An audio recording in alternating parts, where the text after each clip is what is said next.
What is up, guys? It is Quinn here, and in this video, I'm going to be going through my Week 16 defense and kicker rankings. So going through my top 15 at each position. As always, if you guys have any questions, you can drop those down below, and I will make sure to be getting back to every single person. This is my last set of fantasy rankings for the week, so if you want to check out the running backs, wide receivers, and then quarterbacks and tight ends, those videos are already up on my channel, and then I'll have the injury report either tomorrow or in 2 days. So if you guys enjoy the content, hit that like button, subscribe to the channel, and let's just get right into it. We're going to start it off with the defenses, and I do think like last week, I feel like a lot of the defenses were kind of in the same range. I felt like, anywhere from like team 3 to like defense 10 were all pretty similar. I think there are, more of a like a pecking order this week, and we're going to start it off here with the 49ers going up against the Commanders. The 49ers are pretty much a smash play against basically any offense in the NFL. Washington, not overly scared of that offense, so I think it's fair to have the 49ers here up at number 1. At 2, we have the Bills going up against the Bears. Bills kind of in the same boat as a very strong defense. And then you have the Bears, where I think Justin Fields will still be able to give you solid production. But outside of Fields, I just don't know if there's going to be much going on here for the Bears.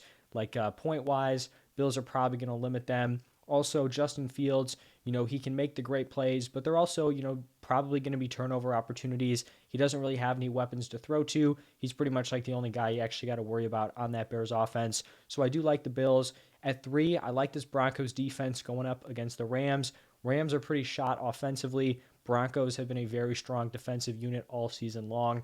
I also really like the Ravens here going up against the Falcons. The Falcons with Desmond Ridder last week looked pretty brutal, held to under 100 passing yards. I think you could probably argue the Ravens even higher here than number 4, but I think, they're going to have a great time against that Falcons offense. 5, I have the Titans going up against the Texans. Originally, this kind of seemed like a game where the Titans, probably are going to be in some sort of blowout or, like a pretty clear win. Now with Ryan Tannehill out, I mean, this is probably just going to be a grimy game. So even though the Titans may not, blow this game out of the water, I still think defensively they're going to put up really solid fantasy production against that Houston offense. I know kind of playing the matchup with Houston burned a lot of people last week because the Chiefs defense really kind of busted in your lineup, but I still think we can go back to the well here and play the Titans defense. At 6, I have the Buccaneers going up against the Cardinals. Really, this is just, finding a pretty decent defense and then pairing them up with a team that's going to be likely starting a third-string quarterback. So I just don't really see the Cardinals having a ton of offensive success.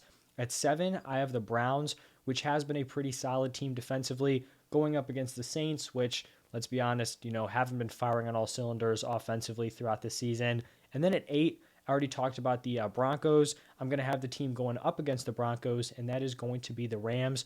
We'll see if they get Aaron Donald back this week, but even without Donald, I still think they're a decent bet. Probably a top 10 fantasy defense going up against the Broncos offense, which has really struggled even in plus matchups. At 9, I have the Bengals going up against the Patriots, going after a solid defense, forced 4 turnovers last week against the Buccaneers, going up against a Patriots offense that isn't super scary. At 10, I have the Saints going up against the Browns. So I talked about the Browns. I like their defense. I also like the Saints here. Deshaun Watson really hasn't been overly impressive. This Browns offense has struggled since he has taken over. I mean, they haven't really been great all season long, but they haven't really taken that next step with Watson at quarterback. So I do like the Saints also. And then at 11 and 12, I have 2 teams that are matching up. I kind of went back and forth on what matchup I liked more. I ended up going with the Jaguars here at number 11 and then the Jets at number 12. Obviously, pound for pound, like the Jets have a much better defense. But then when we're looking at the offenses each team is going to be facing, the Jaguars get to draw Zach Wilson with Mike White unfortunately out again. So I'd rather go with them, instead of picking the Jets. While even though they have been very effective, you're going up against this offense and Trevor Lawrence that has just absolutely been surging. At 13, I have the Chargers going up against the Colts. News is out that they're going to be going with Nick Foles. I mean, I'm not really sure how much this is going to change. I still think they're going to struggle offensively. And then to wrap it up with the Steelers at 14 and the Chiefs at 15. Now moving over into the kickers, like I said last week, kickers probably going to be the toughest position to predict for fantasy because you can go out there, you can pick a kicker on one of the best teams, and if that team scores all touchdowns, they're not going to give you a ton. You can pick a kicker on a bad team, and if the team doesn't score anything, then you're screwed. But then it's also possible if a team struggles, they kick 4 field goals, they're scoring, like 12, 19 points if they get a touchdown, then the kicker has a big day. So doing my best here, but if your gut's telling you to go with one specific kicker, like I wouldn't use these rankings as like the gospel or anything. So I'm going to start it off here at number 1, going with Justin Tucker. Wasn't a huge fan of Tucker last week with Lamar likely out. If Lamar is back, I like him here going up against the Falcons. At 2, I have Harrison Butker. Now, in previous years, Harrison Butker had just been pretty much automatic, from anywhere. He has struggled a little bit. I know he dealt with like an ankle injury earlier on in the season. I still think he's going to, have his fair share of opportunities going up against the Steelers. At 3, I have Daniel Carlson. Just a, super solid weekly bet. We know he has the big leg to, make those 50-plus yarders. At 4, I have Brett Maher. Always, kind of good to connect yourself to that Cowboys offense going up against the Eagles. Maybe the Cowboys are able to push the ball into scoring position, but maybe they can't, really punctuate it against this Eagles defense, opening up opportunities for Brett Maher. At 5, I have Cameron Dicker. Dicker the kicker going up against the Colts. Just kind of a bet on this Chargers offense here. 6, I have Jason Myers. I think there's going to be a decent amount of points scored in this Chiefs-Seahawks matchup. So I do like the potential opportunities that Jason Myers could have here. Hopefully that game doesn't get out of hand where the Seahawks are now forced to, go for it instead of kicking field goals. But I still think he'll have his fair share of opportunities. At 7, I have Nick Folk. And basically all season long, he's just been very solid at the kicker position. Doesn't have, like a crazy leg in terms of making like 55 yarders, but someone who consistently sees a solid number of attempts. And then at 8, I have Graham Gano going up against the Vikings. We know this Vikings defense is, not top tier. So the Giants probably will have their fair share of opportunities to put up points, and that can lead to some solid number of opportunities for Graham Gano. At 9, I have Tyler Bass, and this is kind of weather permitting going up against the Bears. So they're playing at Soldier Field. I'm down here in Chicago right now. It is obviously very cold, and for Sunday right now, I believe the high is sitting at like 10.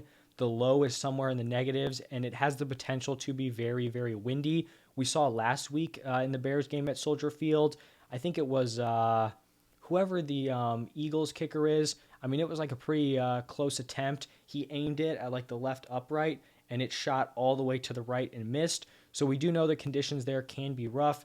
Kind of going to be back-to-back rough conditions for Tyler Bass. So like I said, this is something where if you have Bass on your team, you're going to want to monitor it. If the weather's crazy, you may want to pivot to another guy. If the weather, ends up just being cold, but there's not a ton of wind, then he'll probably move up a few spots here.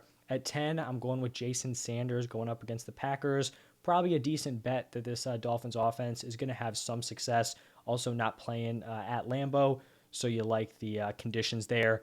At 11, I have Michael Badgley going up against the Panthers. Lions offense has looked much improved. He's been a decent option for the Lions this year. At 12, I have Evan McPherson going up against the Patriots. Typically, I'd have Evan McPherson higher, but this is kind of just a rougher matchup going up against the Patriots. At 13, I have Greg Joseph. Despite the Vikings, putting up a lot of points, Greg Joseph hasn't been a great week-to-week option. And then at 14, I have Robbie Gould, and then finishing it up with Greg Zuerlein at 15. If this was a Mike White-led offense, Zuerlein would definitely get a bump for me, but with Zach Wilson here, definitely feeling a little bit less confident. So that is going to wrap it up for my top 15 defense and kickers. Hopefully this, helps you guys potentially set your lineup, pick up guys off of waivers. If you guys did enjoy, hit that like button, subscribe to the channel. I really do appreciate all the support, as of late and throughout the entire season. Thank you all for stopping by. This is, like I said, my last set of rankings, so go check out the other ones if you are interested. But thank you again, and I will see you guys in the next one.